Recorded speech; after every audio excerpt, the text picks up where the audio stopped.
पुण्यात लेकीची छेड काढणाऱ्या विद्यार्थ्याला बापाने लोळवून मारलं. हुल्लडबाजाला दिला बेदमचोप.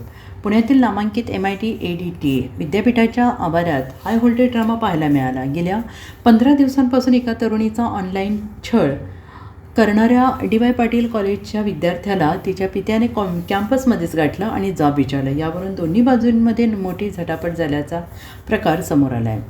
संतापलेल्या पित्याने त्या विद्यार्थ्याला खडे बोल सुनावत चोप दिल्याचं पाहायला मिळते आणि मिळालेल्या माहितीनुसार संबंधित विद्यार्थी पीडित तरुणीला मागील 15 दिवसापासून सोशल मीडियाच्या माध्यमातून त्रास देत होता.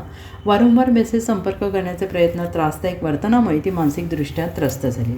अखेर तिने ही बाब आपल्या वडिलांना सांगितली आणि संबंधित विद्यार्थी पुन्हा कॅम्पसमध्ये आल्याचे समजतात तरुणीचे वडील थेट महाविद्यालयात पोहोचले. त्यांनी त्या विद्यार्थ्याला रंगेहात पकडत जाब विचारला. सुरुवातीला शब्दात सुरू झालेला हा वाद काही क्षणातच झटापटीत परावर्तित झाला. संतप्त पित्याने विद्यार्थ्याला मारहाण केल्याचा प्रकार घडलाय. या घटनेदरम्यान कॅम्पसमध्ये उपस्थित असलेल्या काही विद्यार्थ्यांनी हा प्रकार पाहिला, मात्र संतप्त पित्याला रोखण्याचे धाडस कोणी केले नाही. मुलीला पुन्हा त्रास दिल्यास गंभीर परिणाम भोगावे लागतील असा इशारा पित्याने मुलीची छेड करणाऱ्या मुलास दिला आहे. Bureau report SBN Marathi, Pune.